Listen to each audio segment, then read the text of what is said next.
Oh, there we go. Now that's working.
Okay.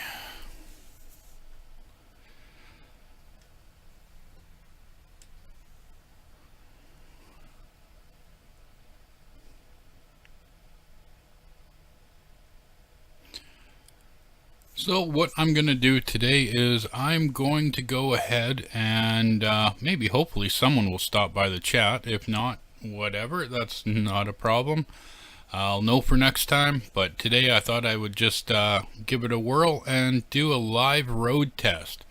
Today we are doing the Symbisa board by Hanhaa, and it's this guy right here. And basically it will do a lot of tracking for you, and it will do everything from humidity to temperature to knock sensors to tilt, GPS, pedometer. So it's fully loaded. It is on a GSM network, so it definitely is great. I'm currently testing it through the mountains here in Merritt. I think it was last seen. I have it set to update every 30 minutes right at the moment here. I just wanted to keep that down for the moment here, but if you check over here, you can see where I had it, where it was updating every minute. So you can get a lot of real-time information with this unit. I definitely think it's one of those kind of units that if you're shipping something to someone and it really has to matter, the temperature, the humidity in it, then you're going to want this device. Now the battery on this thing, it's a lithium ion battery. I'm not too sure what it had for actual size, but the thing lasts forever. I think when I'd gotten it, I was only at 52% on the battery, and it was just on the display there.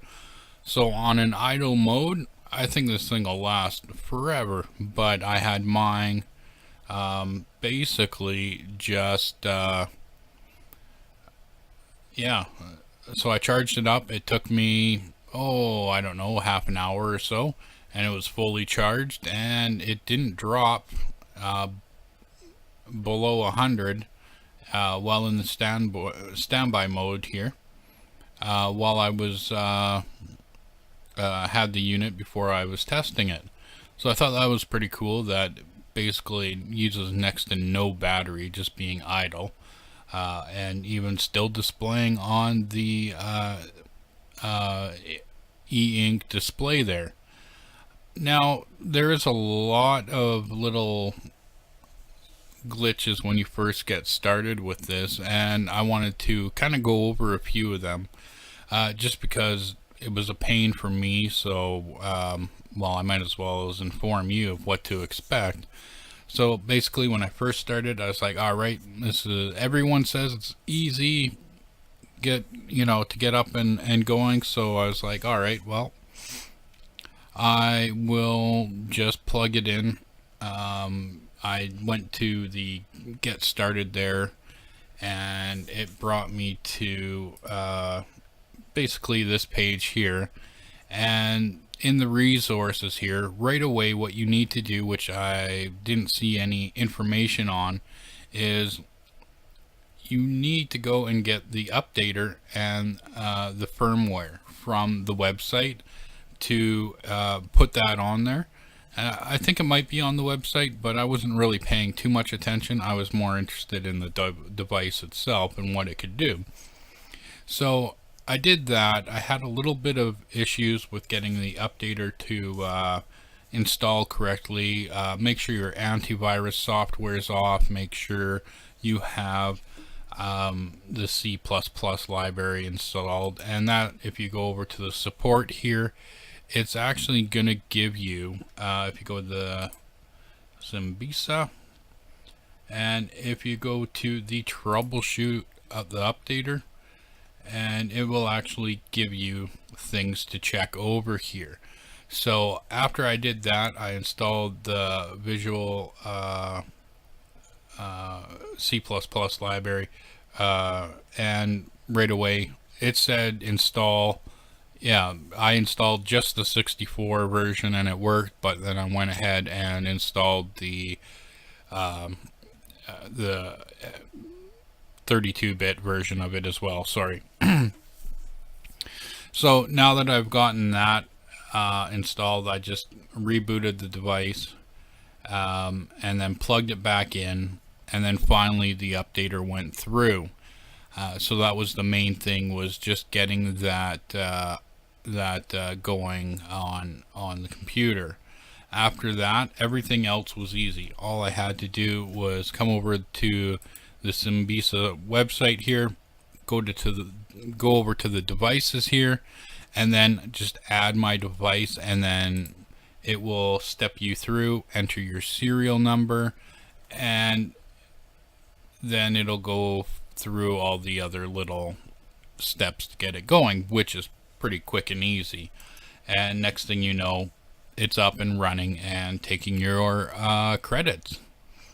So that's pretty cool. So it is a credit-based system. Uses 1 credit per update. So with this unit, I got 500 to start. So right now, my wife is going to Vancouver right now, so I decided, hey, throw this in the vehicle and I'll track you just for fun. Not that I need to know where she is, but I thought this would be a good starting point to kind of see and make sure that I have everything configured properly with the unit. So I went ahead and made sure, yeah, okay, it was taking credits, so I was happy about that. So I went to devices here, and it must have been, it must be a default on here. That it's only going to take your money or update every hour. So if you have it set for just because you have the one dashboard to refresh every 30 seconds or 1 minute, that's not how you're going to get it to actually update. So all I did was, there's the 3 little dots right beside dashboard. I went ahead and clicked that, and that's going to give us our option to where we can put a message on the display, the barcode if we wanted to, and the interval. Now, right now I have it on 30 minutes. I was hoping that, maybe someone would pop on by and, I'd speed it up a bit, but I'm not going to waste any credits, just because I have a few more videos that I wanted to do on this board, or device, I should say. So far, it's pretty cool. At first, I thought, it took me a good couple hours to realize that it was just this interval of the update where it would ping the device to get that information that I had incorrect. So now that I have that all set up, I can go back and go to my devices and now be able to monitor all the information from that. Now, depending on your distance that your package is going, you're going to set your interval time differently. If versus if I was sending a parcel across Canada, I might do every one a day, right? So I have at least once a day. I know where my device product is that I'm shipping across. Or if a customer is really wondering, like, hey, where is my stuff? You could do the real-time tracking. Now, I found a lot of cool different things that I want to do with this device to play around with it even more and kind of just have some fun with it. But there is a lot of integration. You do get the API keys and API, and you can integrate it with Microsoft 365. At this point, I really haven't played around with that much, but maybe I'll do an update on that on my final video on this, and see what I can actually do with that, because right now it's a little bit the information I want versus what I'm getting is kind of weird. So anyways, that's a little bit more of a learning curve there. Hopefully it'll actually work properly when I go and play around with it next. But for now, I'm just playing around with the dashboard that right away works out of the box. Everything was quick and easy. I just had that little glitch on the startup, but after that, everything worked perfectly fine. So I didn't need to go ahead and do anything else. I could just go on. It would pick up my location and everything would be there. So as you can see here, it's got the 10 intervals, and you do get the humidity chart. And if you have more devices, it'll give you the routes of all those devices as well. So this is pretty cool. It probably won't update for a little bit yet, but I'm just going to go ahead and let this go. I'll wait and see if anyone stops by and has any questions about this, but for the most part, when it comes down to it, I'm just going to watch the screen a little bit. I'm just going to leave it here. That way maybe someone will click on my video and watch and wake me up. But by all means, head over to element14.com and check out the /community/groups/road test and sign up for a road test today. Why not? You get free stuff to play around with and write a review on, and there you go. Today I'm just doing, trying something different. Unfortunately, it looks like I need more people to click on that subscribe button, or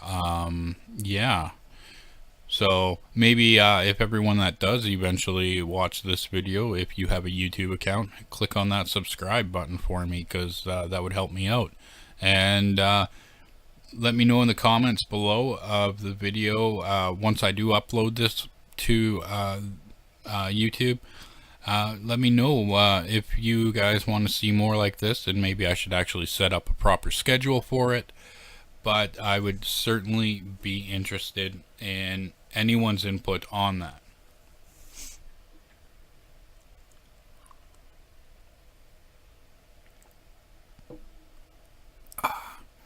And there we go. We got a new hit on the map here. So I'm going to go ahead and check out where they are now. So it looks like they are just getting over the Coquihalla here. Oh, no, they're not even at the summit yet. So that's not bad. They made it that far from Merritt to almost the summit in a half an hour. She hasn't tilted the vehicle at all, so I'm quite happy about that. It's 23 degrees there. What was it where... And in Merritt, we were sitting at 24. What do we got back here? We've got 25. So you can certainly see that the temperature has dropped a little bit in the vehicle there. Either that or they have the air conditioner completely cranked. I'm not 100% sure on that. So...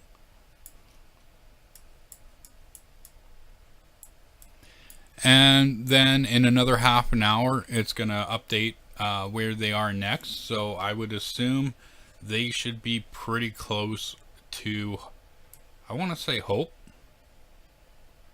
Yeah, I want to say they're going to be pretty close to Hope at that point. Once they get closer to the destination, they will turn the device off. Like I said, this was completely for testing purposes only, but I figured I'd try doing a video like this today just for fun and see how it goes. Yeah, like I said, I do have a few other videos, so make sure you check out the road test page as well that I will have up, or check my road test playlist, and you'll probably find more videos on this board here being tested. I'm going to try a couple different things and see what kind of results we get, and one will be actually shipping the device to someone, which will probably take a little bit longer of a time. And we will basically, what we'll do is we'll compare timestamps with the shipping company. I'll use up whatever credits I have at that point on that, and see how that goes. I'm still not too sure how you get more credits. I keep looking on the website. I don't know, maybe that's something that they're implementing for the Symbisa application, and it will be available and it's just in the testing phases. I don't know, but I would certainly love to do more with it that way, and be able to use this as well in the future. I think this would be a great device if for a lot of different people, even just tracking a vehicle. Like, look how easy that is. I would put these in a lot of different things. If you had a waterproof box, you could throw it inside of a kayak.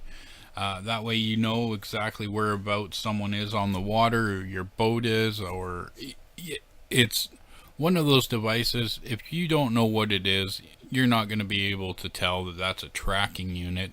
And who has a tracker on their vehicle, their kayak, anything like that?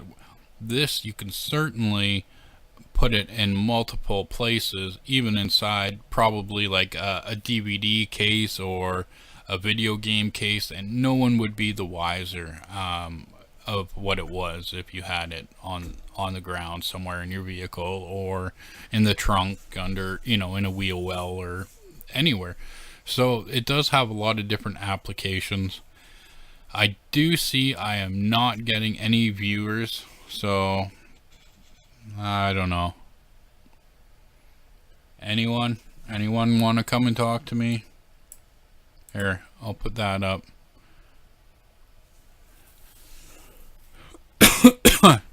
I'm gonna sit back and I'm gonna drink my coffee. So yeah, by all means, if you do stop by, well, you're not gonna know, but I'll wait until someone stops by. I got nothing better to do right now. It's not in my hands, so I can't do any more testing with it. And all my other packages for some reason got delayed. There was a car accident. Actually, there's the two the two semis that collided, and then there was another section of another highway that was closed because of another accident. So lots of accidents, so my packages did not arrive today, so I'm just playing around with this. And well, yeah, hopefully we'll see what happens here. And I will test it out in kayak as well.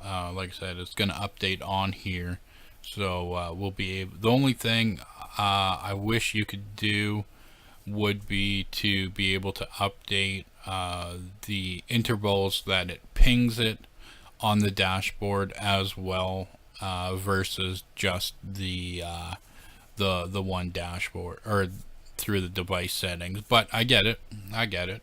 For security, that would be the more ideal, but they should have an option to be able to turn that on and off.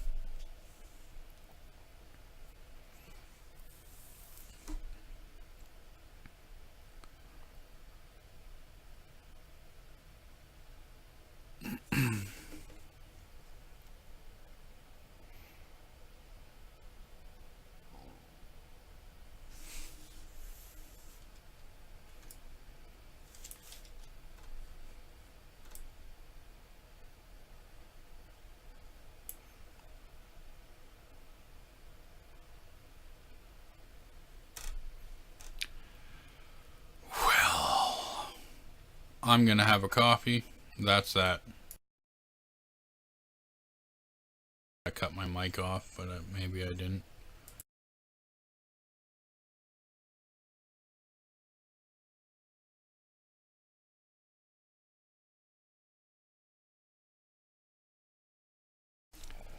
I guess I need to actually be playing a video game or doing something cool. This is pretty boring, I'm not gonna lie, but waiting for those intervals to hit for that half an hour mark. As you can see at the top here though, I do have it set to the 1 minute interval right here. And you can refresh it, but yeah, if I was doing it on an hour scale, I'd probably just click on that and have it so that way yeah, if I was doing a parcel or something, I'd do it so it refreshed every hour. But I think if you had a bunch of vehicles that were sending out deliveries, this would be a great tool as well.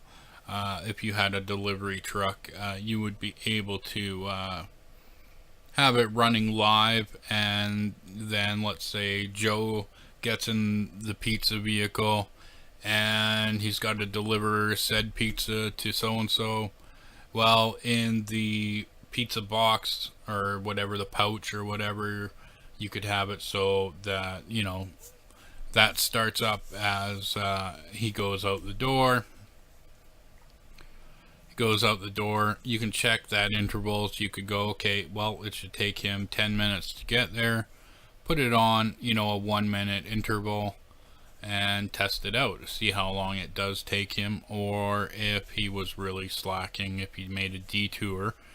You know, you'd be able to check in on people that way as well when it comes to monitoring your packages as well, right? So, hey, if you could get a real-time view of where your, you know, employees are driving to and how long they're in a certain area, then that's better, right? So anyways, this is really not going so well. Let me see. Nobody viewing. Yeah, I'm gonna stop this. So anyways, thanks for watching, everyone. You have a wonderful day, a wonderful week, and we'll see you next time. Post your questions below. I'll be sure to answer them, and we'll see you next time.